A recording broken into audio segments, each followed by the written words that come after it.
નમસ્કાર વિદ્યાર્થી મિત્રો, હું છું અંકિત સર અને તમે જોઈ રહ્યા છો મારી યુટ્યુબની ચેનલ બુકવોર્મ ઇંગ્લિશ એકેડમી.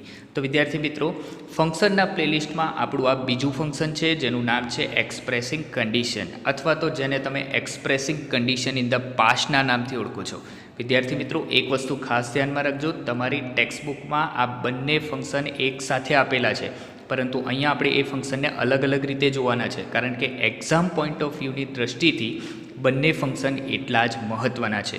તો એટલા જ માટે તમને કહું છું કે વિડીયોને અંત સુધી જોવાનું રાખજો, જેથી કરીને જે પણ એક્ઝામ્પલ આપણે વાત કરીએ છીએ દરેકે દરેક પ્રકારના એક્ઝામ્પલથી તમે માહિતગાર થાઓ.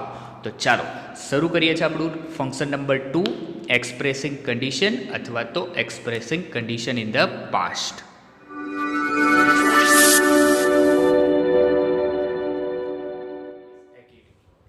હવે આપણે વાત કરી રહ્યા હતા ફંક્શન વિશે, અને ફંક્શનમાં આપણે આગળનું ફંક્શન જોવા જઈ રહ્યા છે એક્સપ્રેસિંગ કન્ડિશન ઇન પાસ્ટ. હવે એમ સમજો તમે કે આપણે આ ફંક્શનને બે અલગ અલગ રીતે લેવાનું છે. બંને ફંક્શન અલગ અલગ છે. આપણી ટેક્સ્ટબુકમાં બંને ફંક્શનને એક જ રીતે આપેલા છે, એક્સપ્રેસિંગ કન્ડિશન અને expressing condition in the past. પરંતુ આ ફંક્શનને આપણે બંને ફંક્શન અલગ કરીને આપણે એને જોવાના છે, રાઈટ. હવે સૌથી પહેલા આપણે એમ જોઈએ expressing condition. Condition means what? Condition એટલે કે શરત. કન્ડિશનને આપણે કયા નામથી ઓળખીએ છીએ? કન્ડિશન એટલે શરત. શરત કોઈ પણ પ્રકારની હોઈ શકે, રાઈટ. હવે એ આપણે અહીંયા સમજવાનું છે કે કયા પ્રકારની શરતને કયા ફંક્શન દ્વારા આપણે લખી શકીએ છીએ, રાઈટ. તો જો એક્સપ્રેસિંગ કન્ડિશન અને કન્ડિશન ઇન પાસ્ટ. પાસ્ટ એટલે શું થાય? ભૂતકાળ, રાઈટ. તો આના ઉપરથી આપણને એટલો તો ખ્યાલ આવી જાય, condition in past it means what? કે જે શરત ભૂતકાળમાં આપવાની હોય એ શરતની વાત આપણે શેમાં કરવામાં આવે છે? કન્ડિશન ઇન પાસ્ટમાં કરવામાં આવે છે. તો આ ફંક્શન છે શું? તો સૌથી પહેલા આપણે એ સમજીએ કે જ્યારે વર્તમાનની કે ભવિષ્યની કોઈ બાબતની શરત દર્શાવવી હોય ત્યારે એક્સપ્રેસિંગ કન્ડિશનનો ઉપયોગ થાય છે. આપણને શું કહે છે કે જ્યારે પણ વર્તમાનકાળ અથવા તો ભવિષ્યકાળ અંગે આપણે કોઈ શરત કરવી છે તો એ શરત દર્શાવવા માટે આપણે શેનો ઉપયોગ કરવો પડે છે? એક્સપ્રેસિંગ કન્ડિશનનો ઉપયોગ કરવો પડે છે. અને જ્યારે ભૂતકાળની કોઈ બાબતની શરત દર્શાવવી હોય ત્યારે એક્સપ્રેસિંગ કન્ડિશન ઇન પાસ્ટનો ઉપયોગ થાય છે. એનો મતલબ એમ છે કે આપણી પાસે 3 કાળ છે, વર્તમાનકાળ, ભૂતકાળ અને ભવિષ્યકાળ. હવે જ્યારે વર્તમાનકાળ અને ભવિષ્યને લગતી, એટલે કે આ બે કાળને લગતી જ્યારે કોઈ શરત કરવી છે ત્યારે એ શરત આપણે શેના દ્વારા કરી શકીએ છીએ? એક્સપ્રેસિંગ કન્ડિશન દ્વારા કરી શકીએ છીએ. અને expressing condition in past it means કે એ વર્ડ જ આપણને સૂચવે છે કે જે શરત ભૂતકાળમાં છે, ભૂતકાળની કોઈ શરતની જ્યારે કોઈ વાત કરવી છે ત્યારે આપણે શેનો ઉપયોગ કરીએ છીએ? એક્સપ્રેસિંગ કન્ડિશન ઇન પાસ્ટનો ઉપયોગ કરીએ છીએ, રાઈટ. હવે અહીંયા આપણે એ જોઈએ કે આ ફંક્શનમાં વપરાતી લેંગ્વેજ આઇટમ કેટલી છે. હવે લેંગ્વેજ આઇટમ એ વસ્તુ છે કે જે તમને સમજાવે છે કે કયા પ્રકારના શબ્દો આ ફંક્શનમાં તમારે ઉપયોગમાં લેવાના છે. હવે અહીંયા તમે જુઓ છો તો અહીંયા ઇફ અને અનલેસ ને લખેલું છે, રાઈટ. ઇફ એટલે જો તો, અને અનલેસ એટલે જો નહીં તો, રાઈટ. આ વસ્તુ જે છે ઇફ અને અનલેસ, ઇફ અને અનલેસ આ બે શબ્દો તમે ક્યાં ઉપયોગમાં લઈ શકો છો? એક્સપ્રેસિંગ કન્ડિશનમાં ઉપયોગમાં લઈ શકો છો. અને એ જ રીતે ઇફ હેડ, અનલેસ હેડ અને ખાલી હેડ, આનો ઉપયોગ તમે એક્સપ્રેસિંગ કન્ડિશન ઇન પાસ્ટમાં ઉપયોગમાં તમારે લેવાના છે. ઇટ મીન્સ કે આપણી પાસે ઇફ અને અનલેસ તો બંને જગ્યા પર છે, રાઈટ. તો ઇફ અને અનલેસ સાથે જો અહીંયા વર્તમાન કાળ તમને જોવા મળે અથવા તો ભવિષ્યકાળ જોવા મળે ત્યારે એ શું બને છે? એક્સપ્રેસિંગ કન્ડિશન બને છે. અને તમને ખ્યાલ છે કે હેડ એ સહાયકારક ક્રિયાપદ છે, અને એ હેડ સહાયકારક ક્રિયાપદ એ તમને ભૂતકાળમાં જોવા મળે છે, રાઈટ. તો એ વસ્તુને આપણે ખાસ ધ્યાનમાં રાખવાની છે. કન્ડિશન જ્યારે આપણે વાત કરીએ છીએ કે શરતની વાત કરીએ છીએ ત્યારે એ શરત માટે આપણે સૌથી મહત્વનું એ છે કે શરત માટે તમારે ઇફ અથવા અનલેસનો ઉપયોગ કરવાનો છે. એનો મતલબ એ થાય છે કે ઇફ અને અનલેસ એ કન્ડિશનમાં વપરાય છે. હવે કન્ડિશન એ શું છે? એક શરત છે, રાઈટ. તો એ જ વસ્તુ તમારે અહીંયા સમજવાની છે કે ઇફ અને અનલેસ, ખાલી ઇફ અને અનલેસનો ઉપયોગ થયો છે તો એ એક્સપ્રેસિંગ કન્ડિશન છે. ઇફ સાથે હેડનો ઉપયોગ થયો છે, અનલેસ સાથે હેડનો ઉપયોગ થયો છે તો એ એક્સપ્રેસિંગ કન્ડિશન ઇન પાસ્ટ છે. Right. Say for an example આપણે અહીંયા એક એક્ઝામ્પલ જોઈએ છે કે if you come I will help you. હવે જો અને તોની જ્યારે વાત આવે છે ત્યારે આપણી પાસે સૌથી પહેલા તો એક જ શબ્દ આવે કે જો આવું થશે તો આવું થશે, જો આવું નહીં થાય તો આવું થશે નહીં. રાઈટ. તો આ વસ્તુ તમારે ખાસ સમજવાની છે અહીંયા કે તમારે આ શરતનો ઉપયોગ કઈ રીતે કરવાનો છે. રાઈટ. તો સે ફોર એન એક્ઝામ્પલ અહીંયા આપણે ઇફ થી શરૂઆત કરીએ છીએ. ઇફ યુ કમ, આનો મતલબ શું છે? હવે તમે જુઓ, if you come, come A V1 વપરાયું છે. રાઈટ. અહીંયા કોઈ સહાયકારક ક્રિયાપદ છે નહીં. એનો મતલબ એમ છે કે આ કયા કાળમાં વાક્ય છે? સાદા વર્તમાન કાળનું વાક્ય છે કે ઇફ યુ કમ, જો તું આવીશ તો આઈ વિલ હેલ્પ યુ, તો હું તને મદદ કરીશ. તો જો ને તો, જો તું નહીં આવે તો હું તને મદદ કરીશ નહીં, પરંતુ જો તું આવશે તો હું તને મદદ કરીશ. રાઈટ. તો આ કયા કાળમાં થઈ? વર્તમાન કાળની શરત થઈ કે ભવિષ્ય કાળમાં શરત બતાવે છે કે જો તું આવીશ. ઇફ યુ કમ, જો તું આવીશ, આઈ વિલ હેલ્પ યુ, તો આઈ will help you, will help you એટલે કે જો તું આવીશ તો હું તને મદદ કરી શકીશ. તો આ વસ્તુ તમને બતાવે છે કન્ડિશન, એક્સપ્રેસિંગ કન્ડિશન, કારણ કે વર્તમાન કાળ અને ભવિષ્ય કાળ એકબીજા સાથે જોડાયેલા છે. એના પછીનું એક એક્ઝામ્પલ છે ઇફ યુ હેડ કમ, જો તું આવ્યો હોત તો. રાઈટ. કારણ કે હેડ નો ઉપયોગ થયો છે અને હેડ પછી શું આવે? ક્રિયાપદનું V3 નું રૂપ આવે છે. રાઈટ. તો if you had come I would have helped you. તો આ શબ્દને તમે જ્યારે જુઓ છે વુડ હેવ અને હેલ્પ, ત્યારે આપણને યાદ આવે કે આ વસ્તુ શું છે? પરફેક્ટ મોડલ ઓક્ઝિલરીની વાત કરે છે. Right. Perfect model auxiliary, would have, could have, should have, might have, આ બધા જે શબ્દો છે એ બધા શબ્દો સાથે જ્યારે તમે હેવ લગાડો છો ત્યારે એ શું બને છે? Perfect model auxiliary. એનો મતલબ કે એક્સપ્રેસિંગ જે કન્ડિશન ઇન ધ પાસ્ટ છે એને તમે બીજા નામથી પણ ઓળખી શકો છો, પરફેક્ટ મોડલ ઓક્ઝિલરીના નામથી. એટલે વસ્તુ તમારે એ યાદ રાખવાની છે. જુઓ, અહીંયા ઇફ નો ઉપયોગ થયો છે. રાઈટ. તો અહીંયા બીજા જ વાક્યમાં ઇફ સાથે શું જોડાયેલું છે? હેડ જોડાયેલું છે. એનો મતલબ જ્યારે ઇફ સાથે હેડ જોડાયેલું હોય ત્યારે એ વસ્તુ શું બને છે? Expressing condition in the past બને છે. અને જ્યારે ફક્ત ઇફ નો ઉપયોગ થયો હોય અથવા તો ખાલી અનલેસ નો ઉપયોગ થયો છે ત્યારે એ વસ્તુ શું બનશે? ફક્ત કન્ડિશન બનશે. રાઈટ. અને ફક્ત કન્ડિશન એ વર્તમાન કાળ અથવા ભવિષ્ય કાળમાં હોઈ શકે, અને ઇફ સાથે જ્યારે હેડ જોડાયેલું છે અથવા અનલેસ સાથે હેડ જોડાયેલું છે ત્યારે એક કન્ડિશન ઇન ધ પાસ્ટ બને છે. હવે આપણે આ વાક્યને તો જોઈ લીધું છે. રાઈટ. પરંતુ આ વાક્યની રચના કઈ રીતે કરવાની છે, ઇફ અને અનલેસ નો ઉપયોગ કયો કયો છે, આ દરેક વસ્તુ હવે આપણે જોવા જઈ રહ્યા છીએ. આગળ વધતા વિદ્યાર્થી મિત્રો, હવે આપણે એની વાક્ય રચના જરા જોઈ લઈએ કે વાક્ય રચના આપણને શું કહેવા માંગે છે. હવે જો વાક્ય રચના મુજબમાં આપણે સૌથી પહેલા જોઈએ છે ઇફ અને અનલેસ ની વાત કરીએ છીએ કે ઇફ અને અનલેસ જ્યારે વાક્ય તમારી સામે આવે છે તો તમારી પાસે અધૂરું વાક્ય આપેલું હશે ને અધૂરું વાક્ય તમારે બનાવવાનું રહેશે. તો કઈ રીતે તમારે વાક્યને બનાવવાનું છે? તો સૌથી પહેલા આઈડેન્ટિફાઈંગ વર્ડ આપણી પાસે કયો છે? ઇફ અથવા તો અનલેસ. તો સૌથી પહેલા જ્યારે ઇફ સાથે ઇફ આવે અથવા તો અનલેસ આવે તો એની પછી સબ્જેક્ટ મળશે તમને, વર્બ મળશે અને ઓબ્જેક્ટ મળશે. એટલે નોર્મલ વાક્ય જે રીતે કોઈ પણ વાક્યની વાક્ય રચના હોય છે, સબ્જેક્ટ, વર્બ અને ઓબ્જેક્ટ, તો એ જ મુજબ તમને સબ્જેક્ટ, વર્બ અને ઓબ્જેક્ટ આપેલા હશે. રાઈટ. તો ઇફ સાથે સબ્જેક્ટ, વર્બ અને ઓબ્જેક્ટ, એના પછી તમે અહીંયા જુઓ છો છે કોમા. આ કોમા એ સૌથી વધારે મહત્વનું છે. કારણ એ વસ્તુ છે કે તમે બે ઇન્ડિપેન્ડન્ટ જે ક્લોઝ છે એ બે ઇન્ડિપેન્ડન્ટ ક્લોઝને એક કનેક્ટર દ્વારા જોડી રહ્યા છો. ઇફ અને અનલેસ એ શું છે? બંને એક કનેક્ટરની વાત કરે છે અને ઇફ અને અનલેસ દ્વારા તમારે વાક્યને જોડવાનું છે. એટલે બે અલગ અલગ પ્રકારના જે વાક્ય છે, જે અધૂરા વાક્ય છે, ક્લોઝનું મિનિંગ શું થાય? એક અધૂરું વાક્ય. તો એ બે અધૂરા વાક્યને તમે જ્યારે જોડો છો ત્યારે એ બંને વાક્યની વચ્ચે તમારે કોમા કરવો પડે છે. એટલા માટે અહીંયા કહે છે કે ઇફ અને અનલેસ પછી સબ્જેક્ટ, વર્બ અને ઓબ્જેક્ટ, એના પછી શું આવે છે?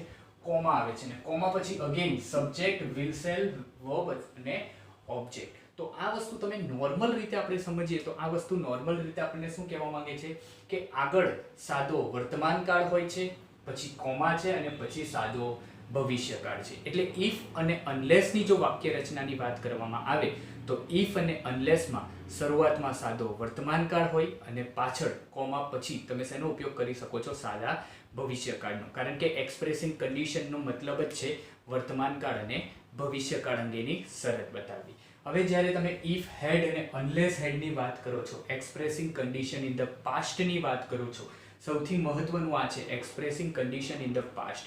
કારણ કે એક્સપ્રેસિંગ કન્ડિશન ઇન ધ પાસ્ટમાં તમારે પરફેક્ટ મોડેલ ઓક્ઝિલરીનો ઉપયોગ કરવાનો છે. એ કઈ રીતે કરવાનો છે? તો તમે અહીંયા જુઓ છો કે ઇફ હેડ અને અનલેસ હેડમાં સૌપ્રથમ તમને આપેલું હશે if unless plus subject plus અહીંયા શું હશે? હેડ હશે. અને હેડ સાથે ઓલવેઝ ક્રિયાપદનું કયું ફોર્મ આવે? પાસ્ટ પાર્ટિસિપલનું રૂપ આવે છે પ્લસ ઓબ્જેક્ટ પ્લસ અહીંયા પણ શું છે? કોમા તમારે યુઝ કરવાનો છે. એના પછી સબ્જેક્ટ અને સબ્જેક્ટ પછી વુડ હેવ અને વુડ હેવ પછી તમારે શેનો ઉપયોગ કરવાનો છે? V3 નો. સૌથી વધારે મહત્વનું ધ્યાન તમારે એ જ રાખવાનું છે ફ્રેન્ડ્સ અહીંયા કે તમે જે વર્બનું રૂપ ઉપયોગમાં લો છો એ વર્બનું રૂપ તમને બહુ સારી રીતે આવડતું હોવું જોઈએ. અને એ રૂપ જો વર્બના તમને અલગ અલગ પ્રકારના જે 4 રૂપ છે એ 4 રૂપ આવડતા હશે તો તમને આ જે ફંક્શન છે એ ક્યારેય અઘરું પડવાનું નથી. તો આઈ હોપ સો કે તમે જલ્દી જો ન આવડતા હોય તો વર્બના 4 પ્રકાર બહુ સારી રીતે તમે શીખી લેશો અને એ શીખશો તો જ તમને આ ફંક્શન બહુ સારી રીતે આવડશે. બીકોઝ આગળનું વાક્ય જે છે રાઈટ એ ફર્સ્ટ ક્લોઝ છે એ ઓલમોસ્ટ તમને આપી દીધેલું હશે અને બીજું જે ક્લોઝ છે એ ક્લોઝ ઉપરથી તમારે એ વાક્યને બનાવવું પડશે. તો શરત તમારે અધૂરી હશે અને એ શરતને તમારે પૂરી કરવાની આવશે. તો સૌથી મહત્વનું એ છે કે તમને નવા જે વર્બ છે એ વર્બ આવડતા હોવા જોઈએ. તો અહીંયા તમારે વુડ હેવનો ઉપયોગ કરીને સાથે શું મૂકવાનું છે? ઓબ્જેક્ટ મૂકવાનું છે. અધર વર્ડ્સ જો આપેલા હોય તો તમારે એ અધર વર્ડ્સનો ત્યાં ઉપયોગ કરવાનો છે. અને એના પછી વાત કરીએ છીએ હેડની. ખાલી હેડથી પણ વાક્ય બને તો એ એક્સપ્રેસિંગ કન્ડિશન ઇન ધ પાસ્ટનું જ વાક્ય બને છે. તો એ વાક્ય રચના કઈ રીતે આવે છે? શરૂઆતમાં હેડ આવે છે. હવે જ્યારે એકલું હેડ આવે છે ત્યારે એમાં ઇફ કે અનલેસનો ઉપયોગ આપણે કરતા નથી. અને જ્યારે ઇફ અને અનલેસનો ઉપયોગ નથી કરતા તો આપણી પાસે હેડ ઓલરેડી આપી દીધેલું છે. તો હેડ સાથે આપણે ક્રિયાપદનું કયું રૂપ યુઝ કરીએ છીએ? V3 નું. તો હેડ પછી અહીંયા તમારે શેનો ઉપયોગ કરવાનો છે? સબ્જેક્ટનો ઉપયોગ કરવાનો છે પ્લસ V3 પ્લસ ઓબ્જેક્ટ. અહીંયા પણ શેનો ઉપયોગ કરવાનો છે? કોમાનો. કારણ કે આ એક ઇન્ડિપેન્ડન્ટ જે ક્લોઝ છે એ ક્લોઝ તમને ઓલરેડી આપી દીધેલું હશે અને એના પાછળનું જે ક્લોઝ છે એ ક્લોઝ તમારે બનાવવાનું રહેશે. જેથી કરીને હવે સબ્જેક્ટ છે તો ઓબ્વિયસ છે સબ્જેક્ટ છે એટલે વાક્યની શરૂઆત નવી થાય છે અને વાક્યની શરૂઆત નવી થાય છે એટલા માટે તમારે અહીંયા તમારે કોમાનો ઉપયોગ કરવાનો છે. તો સબ્જેક્ટ પ્લસ વુડ હેવ અને સાથે શેનો ઉપયોગ કરવાનો છે? V3. હવે તમે અહીંયા એવું જરૂરી નથી કે વુડ જ ઉપયોગમાં લઈ શકો છો. વુડની સાથે કેટલીક વાર કુડ પણ યુઝ થઈ શકે છે, માઇટ પણ યુઝ થઈ શકે છે. બહુ બધા એવા પરફેક્ટ મોડલ ઓક્ઝિલરીઝ છે કે જેનો તમે અહીંયા ઉપયોગ કરી શકો છો. Right. Say for an example આપણે ઇફ અને અનલેસનું એક વાક્ય બનાવવું છે. તો ઇફ અને અનલેસમાં આપણે અહીંયા એક વાક્ય જોઈએ છે કે ઇફ યુ વર્ક હાર્ડ. મારે એમ કેવું છે કે ઇફ યુ વર્ક હાર્ડ. હવે તમે સિમ્પલ વસ્તુને એ સમજો કે અહીંયા મેં સાદા વર્તમાન કાળનો ઉપયોગ કર્યો છે. If you work hard. તમારી પાસે ઇફ છે, સબ્જેક્ટ પણ છે, વર્બ પણ છે. રાઈટ. તો ઇફ યુ વર્ક હાર્ડ. હવે જો તમે મહેનત કરશો તો આનું અનુવાદ એ રીતે થાય છે કે જો તમે મહેનત કરશો તો. હવે એનું પરિણામ શું આવશે? જો તમે મહેનત કરો છો તો એનું પરિણામ શું આવશે? એ પરિણામ તમારે તમારી રીતે એક્સપ્રેસિંગ કન્ડિશન અથવા કન્ડિશન ઇન ધ પાસ્ટમાં તમારે લખવાનું છે. તમને આટલું વાક્ય આપેલું હશે એના પાછળ તમને આ રીતે બ્લેન્ક જોવા મળશે. તો આ રીતે જ્યારે તમને બ્લેન્ક જોવા મળે છે ત્યારે એ વાક્યને કઈ રીતે આઈડેન્ટિફાઈ કરવાનું છે? તો સૌથી પહેલા અહીંયા આઈડેન્ટિફાઈંગ વર્ડ આપણને મળી ગયો છે કે ઇફ છે અને ઇફ આઈડેન્ટિફાઈંગ વર્ડ એ લેંગ્વેજ આઇટમ કયા ફંક્શનમાં આવે છે? એક્સપ્રેસિંગ કન્ડિશન ઇન ધ પાસ્ટમાં આવે છે. તો રાઈટ. તો ઇફ યુ વર્ક હાર્ડ આપણને આપેલું છે. તો ઇફ યુ વર્ક હાર્ડ, જો તું મહેનત કરીશ તો. તો એનો મતલબ કે અહીંયા તમે કોઈ જગ્યા પર હેડ જોઈ શકતા નથી, ખાલી ઇફ આપેલું છે. એનો મતલબ કે કઈ છે? એક્સપ્રેસિંગ કન્ડિશનનું વાક્ય બતાવે છે. અને એક્સપ્રેસિંગ કન્ડિશનનું વાક્ય છે તો ઇફ છે, સબ્જેક્ટ છે, વર્બ છે, ઓબ્જેક્ટ છે. હવે કોમા છે તો અહીંયા આપણને કોમા આપી દીધો છે. તો હવે આપણે બનાવવાનું છે સબ્જેક્ટ, વિલ, શેલ, વર્બ અને ઓબ્જેક્ટ થી. રાઈટ. તો if you work hard, you will pass the exam. Right, હું આ રીતે વાક્ય બનાવી શકું કે જો તું મહેનત કરીશ તો તું પરીક્ષામાં પાસ થઈશ. તો આ જે આપણી શરત છે એ શરત અહીંયા કેવી છે? બંધ બેસતી છે. કેમ? કારણ કે જો તું પરીક્ષામાં મહેનત કરીશ તો તું પરીક્ષામાં પાસ થઈશ. રાઈટ, તો એ રીતે તમારે શરતને બંધ બેસતું વાક્ય અહીંયા બનાવવાનું છે. અહીંયા બીજું કોઈ વાક્ય તમે બનાવી શકો, તમારી રીતે પણ બનાવી શકો છો. રાઈટ, પરંતુ એ જે વાક્ય છે એ આ વાક્ય સાથે કનેક્ટેડ હોવું જોઈએ. ક્લિયર? તો same example, if you work hard. હવે એને આપણે એક અલગ રીતે જોઈએ છે કે જો તું મહેનત કરે છે તો. હવે સાદો વર્તમાનકાળ છે. સાદા વર્તમાનકાળને નકારાત્મકમાં ફેરવવું હોય ત્યારે સાદા વર્તમાનકાળના નકાર વાક્યમાં આપણે જ્યારે ફેરવીએ છીએ ત્યારે આપણે ડુ કે ડઝનો ઉપયોગ કરીએ છીએ. રાઈટ, તો આ જ વાક્યને આપણે અલગ રીતે બનાવીએ છીએ કે if you do not work hard. If you do not work hard, comma, તો આપણી પાસે આ પણ વાક્ય છે કે if you do not work hard, જો તું મહેનત નહીં કરે તો તું પરીક્ષામાં પાસ થઈશ? નહીં થઈ શકે, કારણ કે પરીક્ષામાં પાસ થવા માટે શું કરવું પડે? મહેનત કરવી પડે. તો એ જ વસ્તુ આપણે ઉપરનું વાક્ય લખ્યું છે કે જો તું મહેનત કરીશ તો તું પરીક્ષામાં પાસ થઈશ. પણ જો તું મહેનત નહીં કરે તો અહીંયા પણ પરીક્ષામાં તું પાસ થવાનો નથી. તો પાછળનું વાક્ય પણ કેવું આવશે? નેગેટિવ વાક્ય આવશે કે if you do not work hard you will not pass the exam. Right, તો આ વસ્તુ તમારે આ રીતે ખાસ સમજવાનું છે કે આગળની શરત તમને કઈ રીતે આપેલી છે. જો આગળની શરતની સાથે પાછળ નકારાત્મક વાક્ય બનતું હોય તો બનાવી શકાય, એમાં વાંધો નથી. પરંતુ આગળની શરત જો તમને હકારાત્મકમાં આપેલી છે તો પાછળનું વાક્ય મોસ્ટ પ્રોબેબલી હકારાત્મક જ બનશે. રાઈટ, હવે તમે અહીંયા એ સમજો કે ઇફનો મતલબ છે જો તો. રાઈટ, જો તું મહેનત કરીશ તો તું પરીક્ષામાં પાસ થઈશ. હવે અનલેસનો મતલબ જોઈએ. અનલેસનો મતલબ શું થાય? જો નહીં તો. અને અનલેસ ખુદ એક કેવો શબ્દ છે? નેગેટિવ વર્ડ છે. રાઈટ, તો અનલેસ સાથે નોટ જોડાયેલું છે. એનો મતલબ હવે આપણે એમ કહી શકીએ કે ઇફ છે તો જો છે, અને ઇફ નોટ છે તો એ શું થયું? જો નહીં તો થશે. રાઈટ, તો હું અહીંયા એ રીતે લખી શકું કે if not is equal to unless. If I am not wrong તો આ વસ્તુ સાચી છે. કેમ? કારણ કે ઇફ નોટ, જો નહીં તો અનલેસનો મતલબ પણ શું થાય છે? જો નહીં તો એનો મતલબ આપણી પાસે એક સમય એક વસ્તુ માટે આપણે એટલું સમજી લઈએ કે if not is equal to what? Unless. અને if not is equal to unless, તો આ વાક્ય મારે અનલેસ થી બનાવવું છે તો હું નોર્મલી વાક્યને અનલેસ થી બનાવી શકીશ. રાઈટ, કઈ રીતે? તો ઇફ નોટ છે તો હું અનલેસ લગાડી શકું.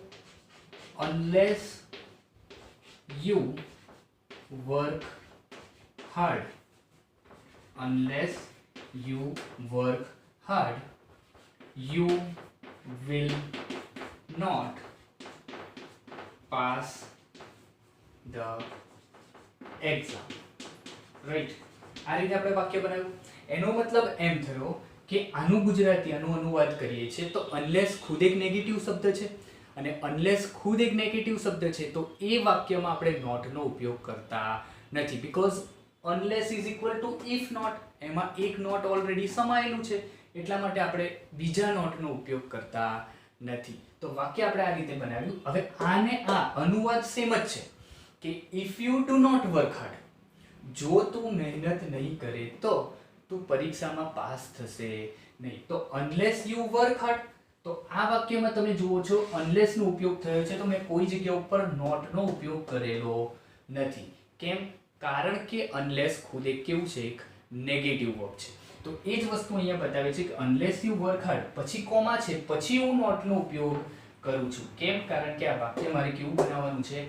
નકારાત્મક બનાવવાનું છે. કારણ કે જો તું મહેનત નહીં કરે તો તું પરીક્ષામાં પાસ થશે નહીં, રાઈટ? તો આઈ હોપ સો કે આ વસ્તુ તમને ધીરે ધીરે તમારો આઈડિયા એ ક્લિયર થયો હશે કે ઇફનો ઉપયોગ આપણે કઈ રીતે કરીએ છીએ અને અનલેસનો ઉપયોગ કઈ રીતે કરીએ છીએ, રાઈટ? તો આ જ વસ્તુ નોર્મલી જ્યારે એક્સપ્રેસિંગ કન્ડિશનની વાત આવે છે ત્યારે expressing, I M just talking about expressing condition, અને એક્સપ્રેસિંગ કન્ડિશનની વાત આવે એટલે વર્તમાન કાળ અને ભવિષ્યકાળ આવે, અને એ જ વસ્તુ હવે આપણે જોવા જઈ રહ્યા છે પાસ્ટમાં, right? Expressing condition in the past. હવે એક્સપ્રેસિંગ કન્ડિશન ઇન ધ પાસ્ટની વાત કરીએ છીએ ત્યારે આ જ વસ્તુને આપણે અહીંયા એ સમજવાની છે કે કઈ રીતે આપણે સેમ ઉદાહરણ આપણે બીજી રીતે લખીએ કે એક્સપ્રેસિંગ કન્ડિશન ઇન ધ પાસ્ટની વાત કરવી છે તો આપણે ઇફ અને હેડનો ઉપયોગ કરવો પડશે. તો આપણે એમ કરીએ કે ઇફ યુ હેડ, હવે હેડ આવ્યું એટલે ક્રિયાપદ તો શું કયું રૂપ આવે? V3 નું રૂપ આવે. તો if you head worked hard, if you had worked hard, you, હવે જે will હતું એની જગ્યાએ આપણે શું મૂકવાનું છે? You would have, V3 નું રૂપ મૂકીએ છીએ તો you would have passed the exam. તો સિમ્પલ વસ્તુ આપણે એ સમજવાની છે અહીંયા કે જો તમે એક વસ્તુ કરી દીધું, હવે નોર્મલી એક્સપ્રેસિંગ કન્ડિશન હતું તો આપણે શું કીધું હતું કે જો તું મહેનત કરીશ તો તું પરીક્ષામાં પાસ થઈશ. હવે જ્યારે આપણે એક્સપ્રેસિંગ કન્ડિશન ઇન ધ પાસ્ટની વાત કરીએ છીએ ત્યારે એનું અનુવાદ આપણે કઈ રીતે કરીએ છીએ? If you had worked hard, ભૂતકાળની વાત કરે છે, અને ભૂતકાળની વાત કરતા હોય ત્યારે આપણે એ રીતે અનુવાદ કરી શકીએ કે જો તે મહેનત કરી હોત તો, જો તે મહેનત કરી હોત તો તું પરીક્ષામાં પાસ થયો હોત. તો એ જ વસ્તુ અહીંયા આપણને સમજાવે છે કે ઇફ સાથે અહીંયા તમે હેડ લગાવ્યું છે તો હેડ સાથે તમે ક્રિયાપદનું કયું રૂપ મૂક્યું? V3 નું, કારણ કે જો તે મહેનત કરી હોત તો. હવે નોર્મલી જ્યારે તમને આટલું વાક્ય આપે છે કે if you had worked hard, તો નોર્મલી તમે આઈડેન્ટિફાઈ કરી શકો છો કે ઇફ સાથે હેડ જોડાયેલું છે એટલે એક્સપ્રેસિંગ કન્ડિશન ઇન ધ પાસ્ટનું વાક્ય છે, કારણ કે એક્સપ્રેસિંગ કન્ડિશન હોત તો અહીંયા હેડ હોત નહીં, ત્યાં તો સાદા વર્તમાન કાળનું વાક્ય આપત, રાઈટ? તો એ જ વસ્તુ છે if you had worked hard you would have passed the exam. તો પાછળનું વાક્ય જ્યારે તમે બનાવો છો તો પરફેક્ટ મોડલ ઓક્ઝિલરી તરીકે આ રીતે વાક્ય બને છે કે વુડ પછી હેવ અને V3. કોઈ પણ મોડલ ઓક્ઝિલરીનું તમે પરફેક્ટ મોડલ ઓક્ઝિલરીનું વાક્ય બનાવી શકો છો એક્સપ્રેસિંગ કન્ડિશન ઇન ધ પાસ્ટનો ઉપયોગ થાય છે ત્યારે. અને સૌથી મહત્વનું તમારે આ જ ધ્યાનમાં રાખવાનું છે કે એક્સપ્રેસિંગ કન્ડિશન ઇન ધ પાસ્ટનો ઉપયોગ હોય ત્યારે તમારે આઈડેન્ટિફાઈ કઈ રીતે કરવાનું છે? ઇફ અને હેડ આપેલું, આગળના વાક્યમાં ઇફ અને હેડ આપેલું છે તો તમે જ્યારે પાછળનું વાક્ય બનાવો છો, બીજો જે ક્લોઝ બનાવો છો એ ક્લોઝમાં તમારે વુડ હેવ પ્લસ V3 નો ઉપયોગ કરવાનો છે, રાઈટ? તો આ જ વસ્તુને આપણે ઇફ નોટ થી પણ બનાવી શકું કે if you had not worked, if you had not worked hard, comma, you would not have passed the exam, right? આ જ રીતે વાક્ય બને કે if you had not worked hard, તો મેં if અને had સાથે શેનો ઉપયોગ કર્યો છે? નોટ નો ઉપયોગ કર્યો છે. તો એ જ વસ્તુ અહીંયા બતાવે છે કે you would, તો મેં અહીંયા શેનો ઉપયોગ કર્યો? નોટ નો ઉપયોગ કર્યો. તો you would not have passed the exam. હવે સેમ વસ્તુ if અને had છે, if had સાથે not લાગેલું છે તો એ જ વસ્તુ તમે unless had નો પણ ઉપયોગ કરી શકો છો, કારણ કે if not is equal to what? unless. તો if had not, તો અહીંયા આપણે ઉપયોગ કરીએ છીએ કે unless you worked hard. અહીંયા મેં શેનો ઉપયોગ નથી કર્યો? નોટ નો ઉપયોગ નથી કર્યો, કારણ કે નોટ એ ઓલરેડી શેમાં સમાયેલું છે? unless માં સમાયું છે. તો unless you worked hard, આનું ગુજરાતી શું થાય? જો તું મહેનત નહીં કરે તો, અથવા આપણે એમ કીધું હોય if you worked hard, unless you had આવશે અહીંયા, unless you had worked hard, જો તે મહેનત નહીં કરી હોત, you would not have passed the exam, right? તો આ રીતે આપણે વાક્ય બનાવીએ છીએ કે unless you had worked hard, જો તે મહેનત ન કરી હોત તો you would not have passed the exam, તો તમે પરીક્ષામાં પાસ થઈ શક્યા હોત નહીં. હવે નોર્મલી આપણે એ સમજીએ કે મારે આ વાક્ય નેગેટિવ છે તો આ વાક્ય નેગેટિવ બનાવવું પડે છે. હવે આ વાક્યને હું નેગેટિવ નથી બનાવતો, હવે આ વાક્યને મારે પોઝિટિવ બનાવવું છે. તો હું આ વાક્યને પોઝિટિવ કઈ રીતે બનાવી શક્યા? જોજો અહીંયા બહુ સરસ રીતે, બહુ સારી રીતે અહીંયા એ વસ્તુને સમજીએ છીએ. કન્ફ્યુઝન લેવાની જરૂર નથી, કન્ફ્યુઝ થવાની જરૂર નથી. એકને એક જ વાક્યને હું બહુ બધી રીતે બનાવવાનો પ્રયત્ન કરું છું. હવે એનો મતલબ એ છે, અહીંયા શું કહે છે કે unless you had worked hard, જો તે મહેનત ન કરી હોત તો you would not have pass the exam, જો તે મહેનત ન કરી હોત તો તું પરીક્ષામાં પાસ થયો હોત નહીં. તો પાસ ન થવું એટલે શું? જે રીતે આપણે if not is equal to unless કરીએ છીએ, રાઈટ? તો પાસ ન થવાનો મતલબ આપણા માટે શું હોઈ શકે? ફેલ થવું હોઈ શકે, રાઈટ? તો મારે અહીંયા નોટ નથી મૂકવું, તો હું એમ લખી શકું યુ વુડ હેવ. હવે નોટ પાસ છે એની જગ્યાએ હું એમ લખી શકું you would have failed the exam. તો એનો એ જ મતલબ થાય છે કે જો તે પરીક્ષામાં મહેનત ન કરી હોત તો તું પરીક્ષામાં ફેલ થયો હોત.